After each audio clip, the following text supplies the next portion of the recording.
All right, let's use some sig figs. So the next thing we're going to do is show you how to preserve the precision of original measurements.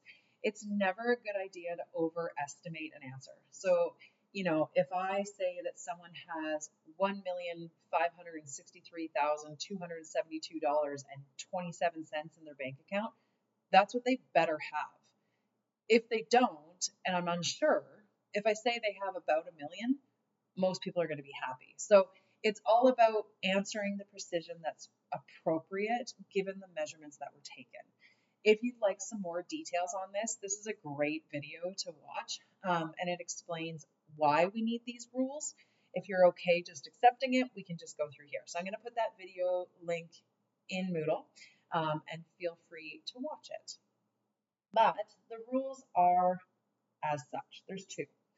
When you are multiplying or dividing data, you always answer with the same measurement as the number with the least amount of sig figures. Now I said that different than here, but it's the same as measurement with the smallest number of sig figs.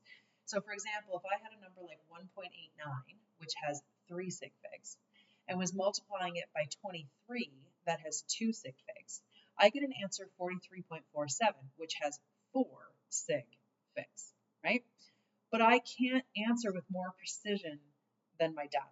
I can't be more significant. So I have to go with my least significant measurement, which is the 2 sig figs, and then I would round this to 43.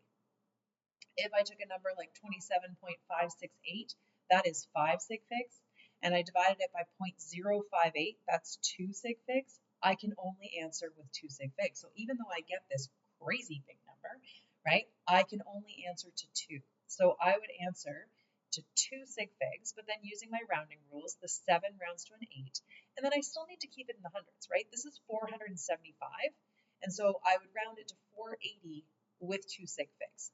If the zeros throw you off, you can always go into scientific notation. So 4.8 times 10 to the 2 would be the same as 480. So that's the rules with multiplication and division. When you're adding and subtracting, you use the same precision as your least precise piece of data.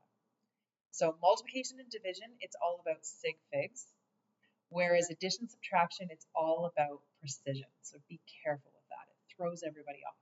So for example, with this one, I'm adding a number that's precise to the nearest hundredth to a number that's precise to the nearest thousandth, plus a number that is precise to the ones.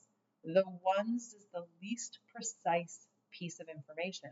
So I would have to round this to the ones. So 8.614, I would only want to keep the 8, and then the 6 would make it round to a 9. Whereas if I took a number like 3.331, that's precise to the thousandth. And if I subtracted 2.21, which is precise to the hundredth, I get 1.121, but I can only be precise to the hundredths. So then I'm going to take that second decimal place. Because the number next to it's a 1, I'm going to keep it, and I get 1.12. So I already mentioned this, but scientific notation is a really great way to show the accurate number of sig figs, especially for multiplying and dividing. So if you're ever unsure, scientific notation, take the numbers that are accurate, and then you can just throw on a times 10 to them. But let's practice a bunch. So what I'm going to do is I'm going to pause the video, and I am going to write these answers that I get out of my calculator, and then we're going to round them. All right, so hopefully you guys all did the same. So what I want you to make sure is that you can use your calculator. So, just a reminder, when you're doing scientific notation, you can use a calculator will either have an EE button or an EXP button. Don't use the times 10 to that. You can, but it makes it an operation versus a number.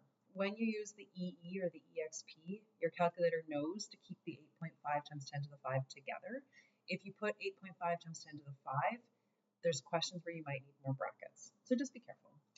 The other one is if you're going to plug any of them in, I would definitely make sure that you can plug in F. So when I plugged it in as 280 times 7.07 EE negative 8 divided by 3.76 EE 6 divided by 7.3 EE4. So I know mathematically that this is multiplication and these two numbers are dividing into this number. Some people are not okay with that. So if you want to plug it in, you can plug it in as 280 times 7.07 times 10 to the negative 8 divided by, you don't really need the top brackets, but you definitely need bottom brackets if you want to use multiplication. So divided by this number times this number, you have to put it in brackets. Or you can use your math knowledge to know that you're just dividing by both of those digits. So regardless, make sure if you haven't practiced yet, make sure that you can get at least F in your calculator. Now let's talk about rounding. So when we are multiplying, or sorry, this first one is adding. So when we are adding these digits together, we go for precision. This is precise to 2 decimal place or hundredths. This is 1 decimal place or tenths. This is 3 decimal place or thousandths. The least precise is the 1 decimal place. So I am going to round to the nearest tenth. So I'm going to take this 5 and maintain it because the next number is a 2, and I would answer as 6.5. For this next one, I have 3 sig figs multiplying by 2 sig figs. We are switching. So when you switch from addition, subtraction into multiplication, division, we're not looking at precision, we're looking at sig figs. So I would have to go with my least amount of sig figs. So I would answer to 2 sig figs. So there's 2, that 18.5. The 5 is going to make me round the 8 up to a 9, and I'm going to put 19.